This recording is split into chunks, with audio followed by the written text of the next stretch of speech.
Namaste friends. Today we are going to learn about bhramari प्राणायाम।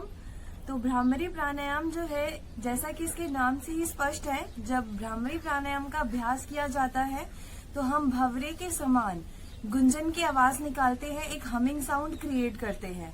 तो ऐसे व्यक्ति जिन्हें कानों में अपने ईयर्स में किसी भी तरीके का इन्फेक्शन है, प्रॉब्लम है, कोई भी समस्या है, तो उन्हें इसका अभ्यास नहीं करना चाहिए।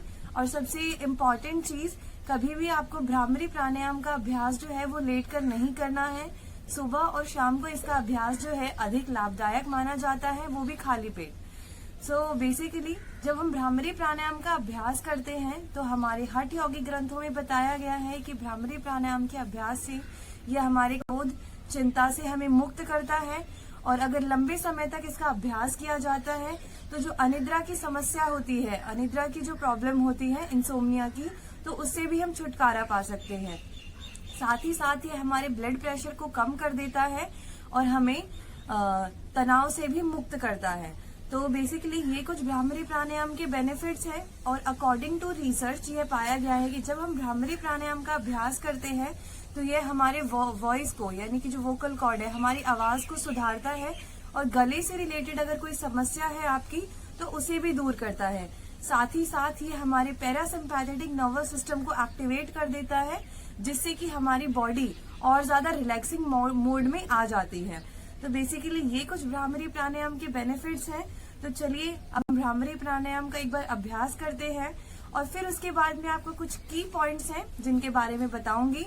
तो वीडियो के अंत तक बने रहें अगर आप उन की पॉइंट्स को जानना चाहते हैं, जिससे कि आप अपने अभ्यास को और ज्यादा सुधार सकते हैं। सर्वप्रथम किसी भी ध्यानात्मक आसन में बैठें जिसमें आपकी कमर व गर्दन पूर्णतः सीधी हो। भ्रामरी प्राणायाम के अभ्यास के लिए दोनों आंखों को कोमलता से बंद करते हुए दोनों हाथों की सहायता से षणमुखी मुद्रा धारण करें।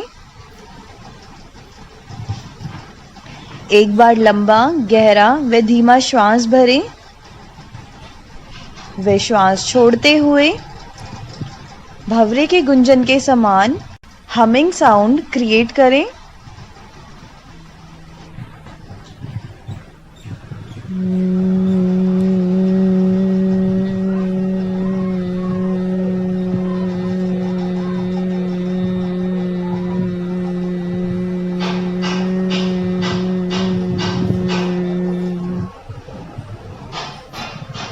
आपका श्वास जितना लंबा, गहरा व धीमी गति से भरा गया था, उसी प्रकार धीरे धीरे उसे रेचन करें, प्रश्वास करें, ताकि जो वाइब्रेशन है वह लंबे समय तक आपके मस्तिष्क वाले हिस्से में, स्कल वाले पोर्शन में फील हो सके।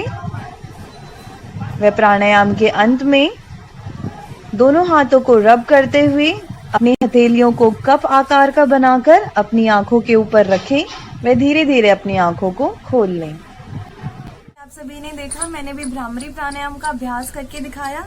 तो बेसिकली कुछ की पॉइंट्स है जिनका आपको ध्यान रखना है अभ्यास के दौरान।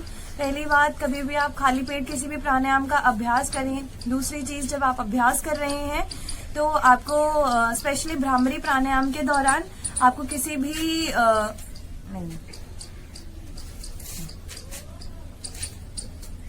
Hello friends, welcome back again. तो जैसा कि आप सभी ने देखा, मैंने अभी आपको भ्रामरी प्राणायाम का अभ्यास करके दिखाया।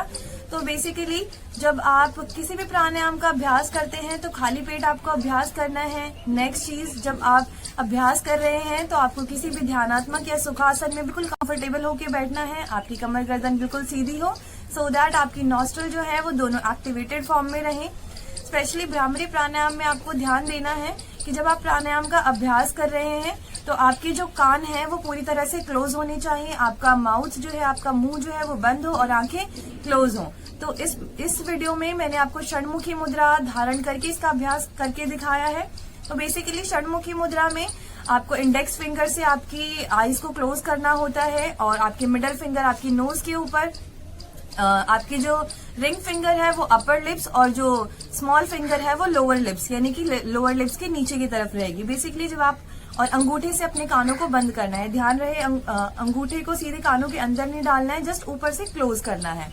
सो बेसिकली जब आप षण्मुखी मुद्रा धारण कर रहे हैं तो आपको फेस के एक्सप्रेशन जो है वो चेंज नहीं करने, आपको जेंटली जस्ट अपनी फिंगर्स को अपने फेस के ऊपर रखना है, उन्हें प्रेस नहीं करना है। या फिर अगर आप षण्मुखी मुद्रा धारण नहीं कर रहे तो नॉर्मली आप तर्जनी उंगली या मिडल फिंगर से अपने कान को क्लोज कर सकते हैं। नेक्स्ट थिंग आपको ध्यान रखनी है कि पूरे अभ्यास के दौरान आपके दोनों टीथ के बीच में, अपर और लोअर टीथ के बीच में, अपर और लोअर जॉ के बीच में थोड़ा सा गैप रहे। आपको लोअर जॉ को पूरी तरह से रिलैक्स छोड़ना है ताकि वाइब्रेशन जो है आपके स्कल वाले पोर्शन में, मस्तिष्क वाले भाग में पूरी तरह से फील हो सके। ध्यान रहे जब आप इनहेल एक्सहेल कर रहे हैं तो वो बहुत ही लंबा, गहरा और धीमा होना चाहिए। श्वास प्रश्वास इतना धीमा होना चाहिए कि वो आपको भी ना सुनाई दे, मतलब जस्ट आप उसको फील कर सके। सो बेसिकली हम जो कंसंट्रेशन है और वो सजगता जो है हमें हमिंग साउंड के ऊपर रखनी है। जो हम हमिंग साउंड, भंवरे की आवाज क्रिएट कर रहे हैं उसके ऊपर। जब आप एक्सहेल कर रहे हैं तो कोशिश करें कि जो आपकी आवाज है वो बहुत सॉफ्ट निकले, मृदु हो, सॉफ्ट हो, सो दैट आप इसका पूरा बेनिफिट जो है उठा सके और आपके गले पर इसका अच्छा प्रभाव देखने को मिले। बेसिकली आपको इम्पोर्टेंट ये है कि आपको ध्यान रखना है कि हमिंग साउंड जो है वो क्रिएट हो रहा है, वो प्रॉपरली क्रिएट होना चाहिए, तो उस चीज पे ध्यान रखना है। नेक्स्ट थिंग, हम जो बेसिकली सजगता है वो हमारी हमिंग साउंड पे होती है, लेकिन अगर आप स्पिरिचुअल वे में बहुत ज्यादा अभ्यास कर रहे हैं तो आपकी जो सजगता है वो आपके आज्ञा चक्र यानी आईब्रो सेंटर के बीच में हो। सो नेक्स्ट थिंग कि हमें इसका अभ्यास जो है कितने समय तक करना चाहिए। स्टार्टिंग में जो बिगिनर्स हैं वो इसका अभ्यास 5 से 10 राउंड तक कर सकते हैं और धीरे धीरे अपने अभ्यास को 5 से 10 मिनट या 15 मिनट तक भी ले जा सकते हैं। तो ये इसके कुछ की पॉइंट्स थे।